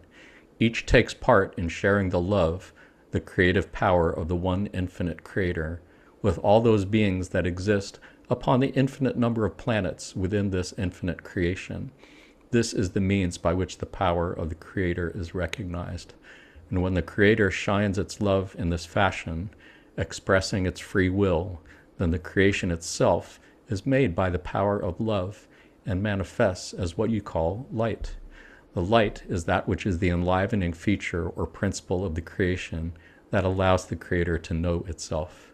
So there are various levels of logoic type of entities that may be experienced as those which are complete in their natures of the octave of densities, that themselves do not go through the process of a spiritual journey, for they are complete in the nature of their octave beingness. Thus, each of you are sub-logoi, which do go through that process of learning on the spiritual path, that you are more and more the one infinite creator that created you, and that lives within you, and that you seek to reunite with at the end of this octave of beingness. I did want to note again, I changed some of the capitalization in here. I believe in the original transcripts, they did not capitalize creation with a capital C. They did not capitalize love with a capital L. But I chose to do that in these passages because, I mean, as I'm reading it, creator and creation are more or less the same thing. And the one original thought is basically love. So when they are referring to love and light in this sense, I think they're referring to bigger love and bigger light than we use in our normal conversation. So, viewers, if you're picking up on miscapitalizations or such, that was a editorial call on my part.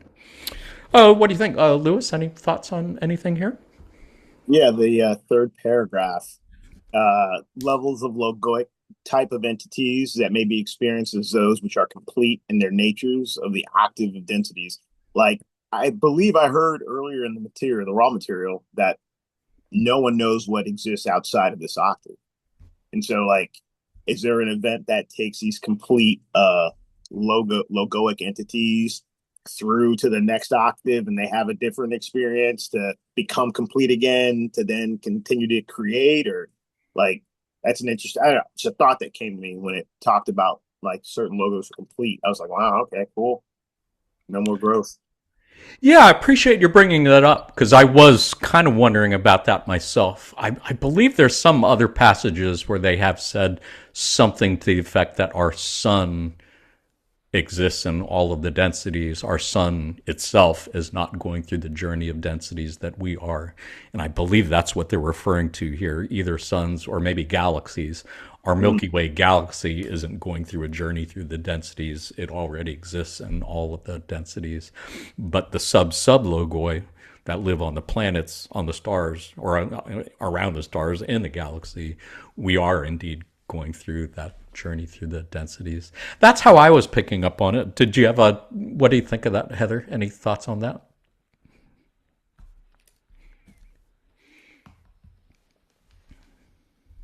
No, no thoughts. Yeah. Blank. It's okay.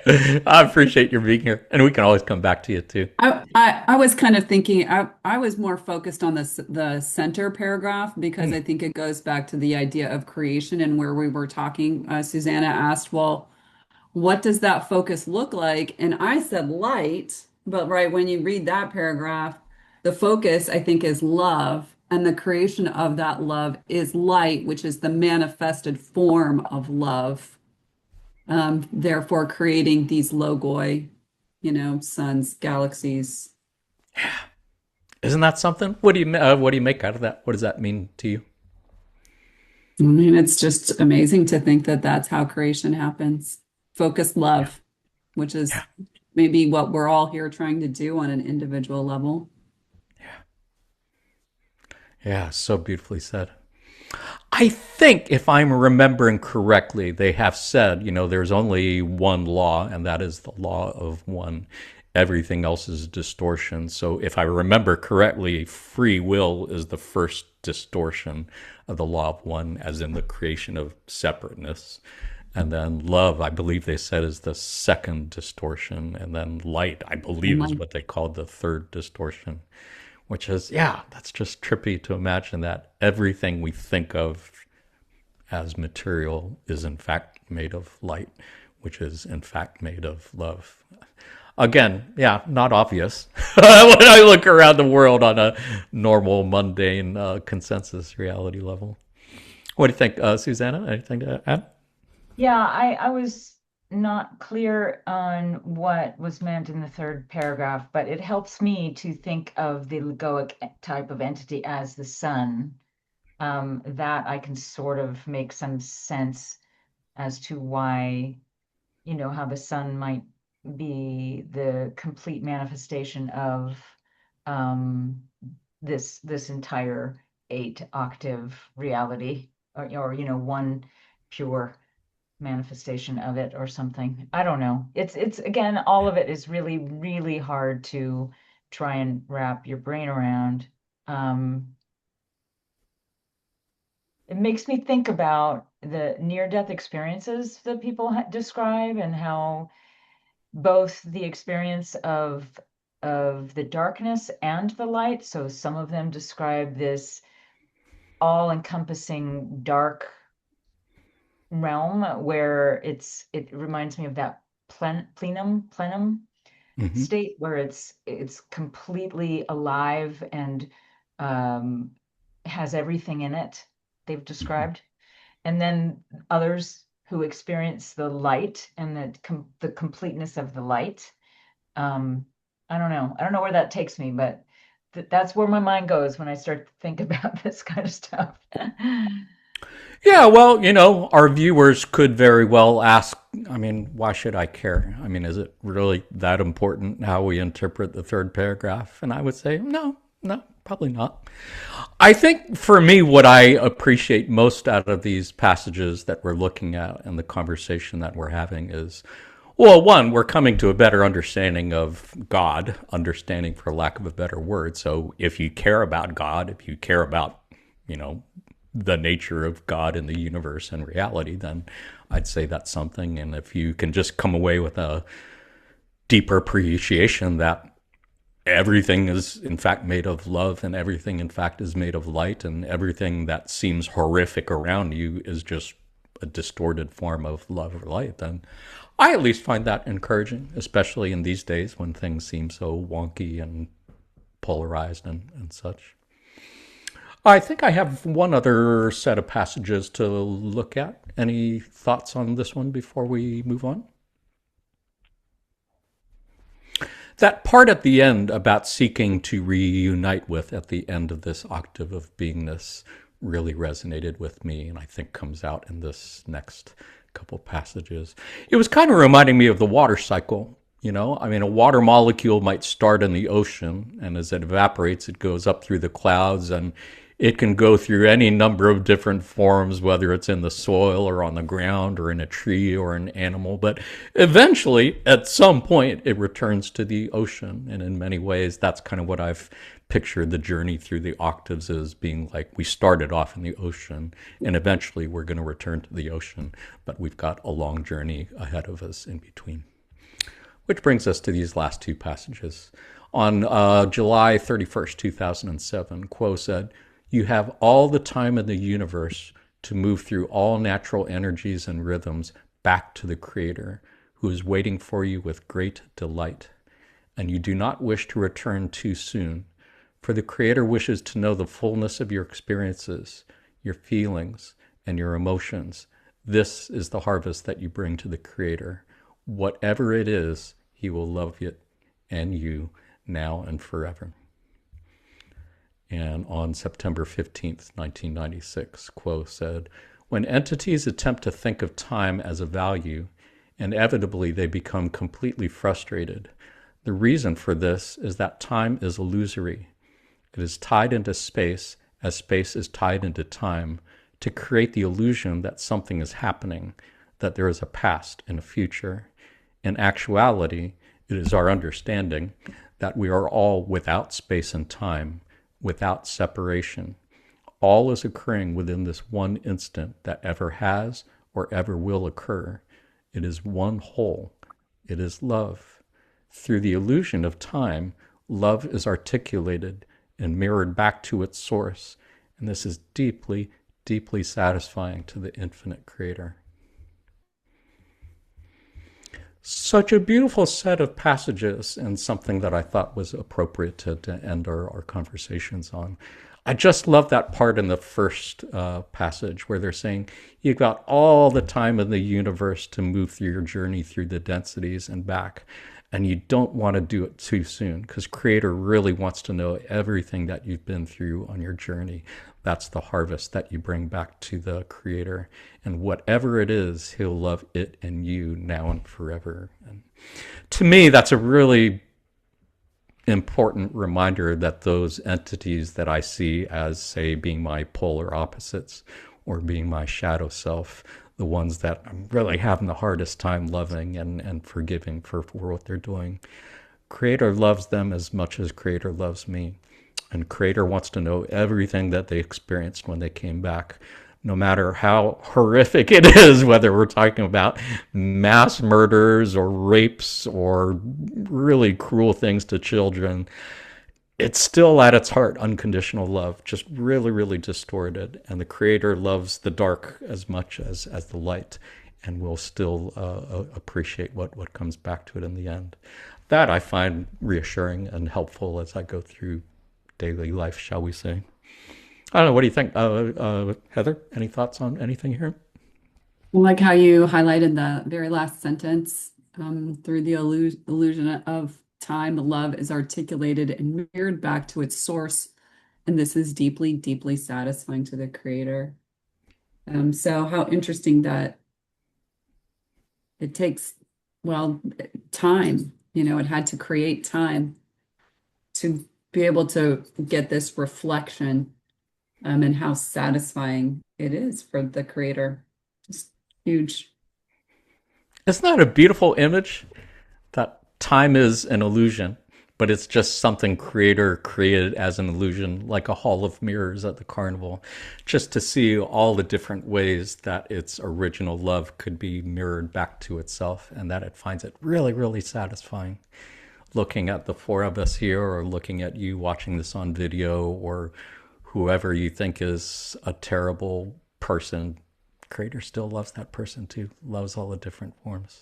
That's something. I'm trying to learn how to see through the eyes of creator. I am trying to learn how to see others the way creator sees them, and I'm getting a little bit better at it each day, but I got a ways to go for sure. What do you think, Susanna? Any thoughts? This takes me to a difficult place because it feels as if, so the creator wishes to know of the fullness of your experiences, your feelings, and your emotions.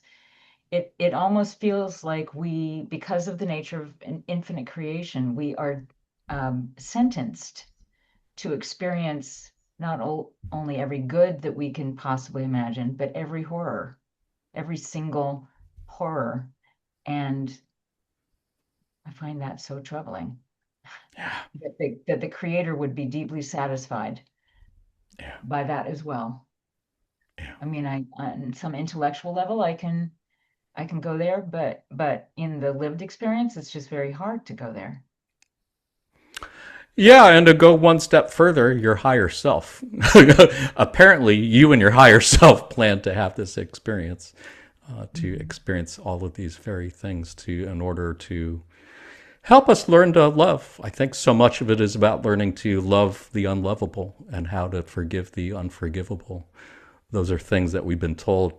You can't learn those lessons in fourth, fifth, and sixth density because they already know all the answers. They already can see the creator behind everybody else. It's only in third density where the veil of forgetting is dropped, so you can't see that anymore. That's the challenge we gave ourselves, to see, can we still find a way to love someone who seems to be unlovable? That is the challenge. And like I said, I struggle with that every day, many times a day. What do you think, Lewis? Any thoughts? I think we all struggle, Jonathan. Like, it's not just you, brother. Like, we all struggle. And it reminds me, the conversation is reminding me of like a passage, a scripture or whatever from the Bible that says, he who is forgiven much loves much. And so, like, no matter how much you've done that you would categorize as evil, wicked, dark, whatever, when finally you find the light, and you look back on your experiences and you see where somewhere in the light and somewhere in dark. And when the majority were in dark, when you finally accept the light and you see all is one, you become like, you go hard in the paint for some love and light. Like you don't see things anywhere near the same. It's such a drastic change in your life that love and loving everything becomes like the thought of each heartbeat. Becomes the first thing you wake up thinking about, like, okay, well, how are we going to get that love in today? What are we going to experience? And how are we going to choose love today? How are we going to choose oneness today? Yeah. So like, I can see it as like knowing that it all comes back to the light, knowing that all comes back to an understanding and a belief in love. Let them go out, let them voyage, let them have all the experiences. And when they finally come to the light, they'll be more powerful in the light with those traumatic or harsh experiences in the big picture than they might have been without. So beautifully said. Yeah, so beautiful. Yeah, I thought you were going to reference the Bible passage where they said anybody can love the lovable. It's easy to love somebody who you already like. It's easy to forgive somebody for the small offense. It's the really major things that are hard to forgive. That's the challenge. And as they have described it many times, it's like resistance training. I mean, you could use really easy, small weights to work out on, but you're not really going to build your strength that way to really build our spiritual strength, which I believe, which is why we choose to incarnate now. We chose the heavy lifting to do, which is forgive those who we see as really, really hard to forgive and love those who we find really hard to love. That's the challenge.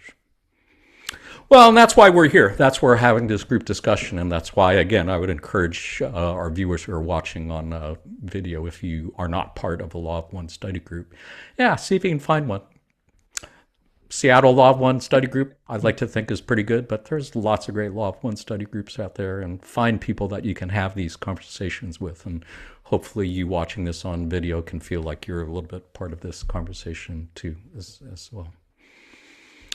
Oh, anybody else have any other thoughts on anything here? Sounds good. Well, we did do a podcast episode on space, time, and time-space. So if you are interested in the illusion of past, present, and future and how it really works, beautiful passages there to check out in episode 28. So where do we go from here? What are some takeaway lessons we might have from our almost 2-hour discussion today? I've got 5 for your consideration. If you can remember that the one original thought is intelligent infinity, is the one infinite creator. Those are 3 different names for God, meaning more or less the same thing in different ways. That would be good. And if you can remember that the one original thought is unconditional love. And I capitalize it whenever I see it because I think it is basically equivalent, identical to God. And that the universe, everything, everyone is in fact made of love. That's pretty cool. If you didn't know that, now you know. And if you know it, try to remember it. That's worth remembering. And if you can remember that the universe is how the creator experienced itself in order to learn more about itself, because apparently it always wants to know more, that would explain all the fuckery that we have to deal with at times during our waking hours. And that the Big Bang is in many ways the universe sending sparks of itself out to experience and learn and report back. That is the story of the universe, as it were. At least in my humble opinion. What do you think? Susanna, any takeaway lessons of your own you'd like to add? Any final thoughts on the subject?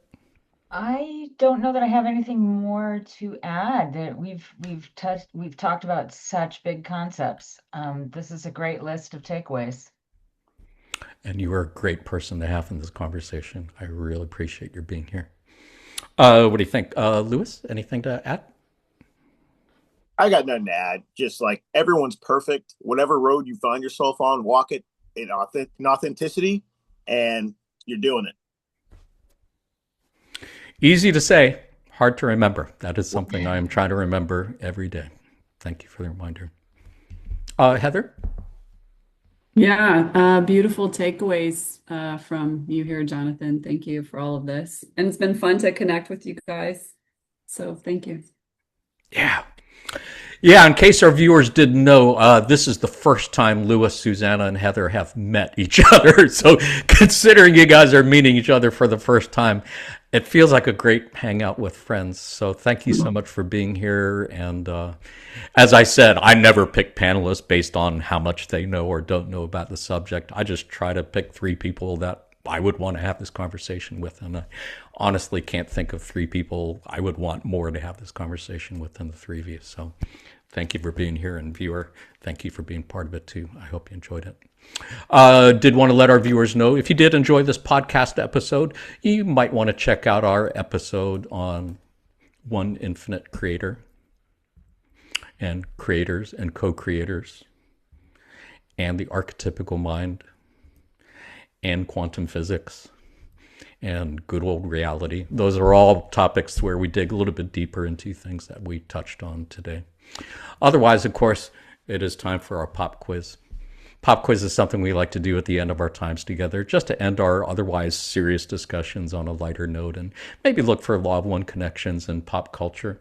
Since today's episode was on the one original thought, we're going to have a quiz on unoriginal thoughts, or what in the Hollywood biz is referred to as copycat movies. Twin movies that came out about the same time that had very similar plots, very similar storylines, meaning somebody had an original idea and somebody decided to copy that from another movie studio. Panelists, have you seen these movies? Lewis, have you seen any of these movies on screen? Yeah, I think I've seen the majority of them. Oh, nice. Good. Heather, have you seen all of these? I've seen a few. I've seen a few. Nice. Not all. And Susanna? Also a few. Nice. Panelist, viewer, have you seen any of these? I don't care what you say. Hopefully, viewer, you have seen at least one or two. I had fun writing this pop quiz. So here's what we're going to do. We're going to ask you a question about each of these movies. See if you can guess which one was the original and which was the copycat. Starting with this one. Which end of the world movie was the original thought? Deep Impact or Armageddon? Both of them came out the same year. Both of them had to do with the end of the world by some sort of large object, be it asteroid or comet. What do you think, panelists? Which one was the original? Armageddon. I'm guessing Armageddon as well. Nice. It was definitely more fun, enjoyable of the two movies, but no, apparently Deep Impact was the first one. I believe Deep Impact had the original idea. The producers wanted to remake the 1970s film War of the Worlds. And then Armageddon was initiated by Disney as a counter project because apparently somebody at Disney Studios heard about the idea of Deep Impact and decided they could make a more exciting, adventurous, action-packed movie. Have you guys seen either or both of these movies? I've seen Armageddon. I can't remember if I've seen Armageddon or not, but I didn't see the other one. I know that. Have you seen either, both, Lewis? I've seen both, and I enjoyed Armageddon more, for sure. Yeah. I think Deep Impact would be the more serious, thoughtful, reflective one for sure. And Armageddon was definitely more the action, blockbuster, fun movie for sure. Deep Impact, of course, had Morgan Freeman as president, which is pretty cool. And the Tia Leone character, if you haven't seen it, I do recommend it. It is a great movie. It's worth seeing. And there's a beautiful story of reconciliation and forgiveness between the Tia Leone character and her father. Well done. And also has a young Elijah Wood as the guy who discovers the comet as a teenager, I believe. And of course, you got Bruce Willis in Armageddon, who has just made so many great movies over the years, and fascinating story, life story for that person, for sure. Let's see. Shall we try another one? How about this one? Which Wyatt Earp Western was the original thought? Tombstone or Wyatt Earp? What do you think, panelists? Tombstone? I'm guessing Wyatt Earp. I'll go with Tombstone. No idea. Nice. Tombstone was definitely the more popular movie. I have not seen Wyatt Earp, and I don't know anyone who's seen Wyatt Earp in particular. Tombstone is considered one of the best Westerns out there for sure, and it was indeed the first idea. Apparently, Kevin Costner was supposed to star in Tombstone, but there's a really long, interesting story behind the making of Tombstone. If viewers or panelists, if you haven't seen it, just go on YouTube and look up Making of Tombstone. And apparently, Kevin Costner was supposed to star in it, but he had creative differences with the guy who was directing it, which happened to be the guy who was screenwriting. And he eventually left to make his own version, which turned out to be Wyatt Earp. But the guy who was originally director just apparently was not really good at directing. He had not done any movies before, and the whole thing was like going down the tubes. So they brought in some other guy whose name I forget. I don't think I actually wrote it down. But by all accounts, everyone who was on the cast said that Kurt Russell was really the de facto director for Tombstone.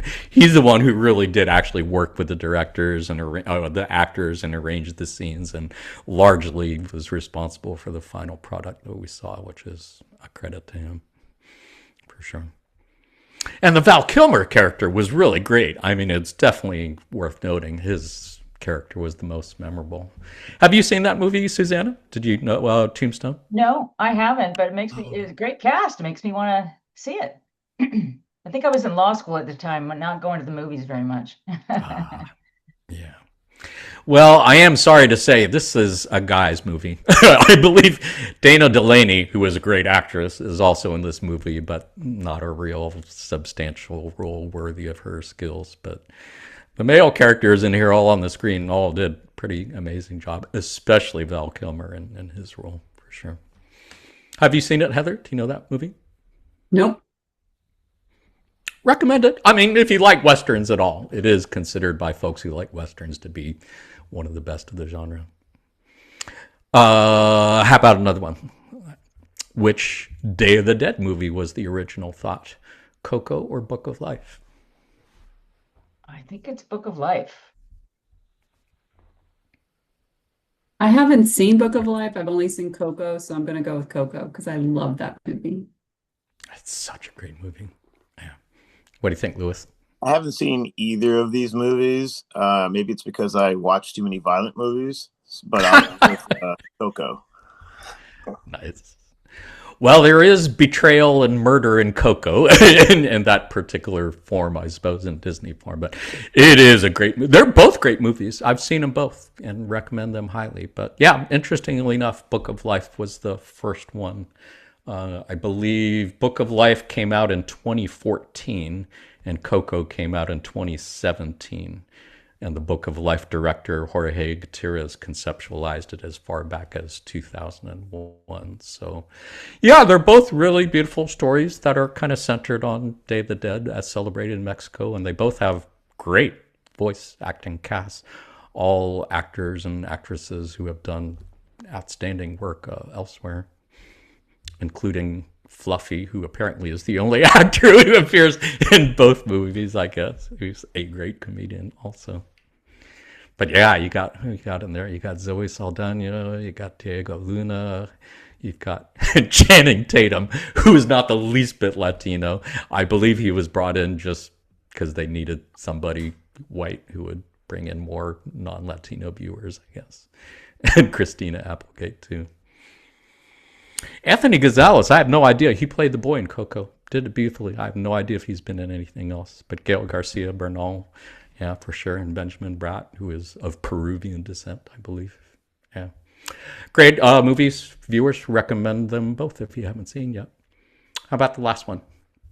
Which insect movie was the original thought? Ants or Bug's Life? I think it was A Bug's Life. Me too. Guess. Good guess. Yeah, I'll go with Bug's Life. Nice. That is indeed correct. Yeah. Yeah, I believe the original idea started in Disney, but when Jeffrey Katzenberg, who was with Disney, had a falling out and left and formed his own studio, he took that idea with him and made Ants. And I have not seen Ants, but I have seen A Bug Story. And it's a great movie and highly recommended. And again, yeah, if you look at the cast from both movies, there's some amazing actors in there and some really interesting life stories. I don't know if you know Sharon Stone's story or Gene Hackman's story or Dave Foley's story or Kevin Spacey's story or Woody Allen's story. There's some creepy stuff going in there for sure, and some interesting life adventures that I'm sure the One Infinite creator will appreciate hearing about when they come back. Not to mention Dr. Smith from Lost in Space. That's a nice throwback there. Do you guys have any favorite actors or actresses from here? Do you know any of these guys in particular? Any favorites? Julia Louis-Driver is way up there on my list. Yeah, what a talent. Christopher Walken. Yeah, trippy dude. Yeah, for sure. Hilarious, without even trying to be. Yeah, for real. Yeah, funny. It's funny somebody that creepy can be that funny and creepy at the same time. Yeah. He's somebody I have no idea what he's like in person. There are some actors you have some sense of what they might be like off camera. I have no idea what that dude's like off camera. You have any favorites, Heather? No, it's just interesting to see Jennifer Lopez on the cast of Ants. I didn't realize that. Yeah. I didn't know that either. Yeah. All great stories, just like you panelists. Panelists, thank you so much for being here, and thank you for all you've done and continue to do in service to others. To all our friends at L&L Research, thank you for all you've done and continue to do in service to others. To you who are watching this on video at some time in the near or very distant future, thank you for all you've done and continue to do in service to others. We're sending you our love light, and we are receiving yours. Until next time, in the love and light of the one infinite creator, Adonai, namaste. Say goodbye, panelists. Bye. Bye. Uh, Bye.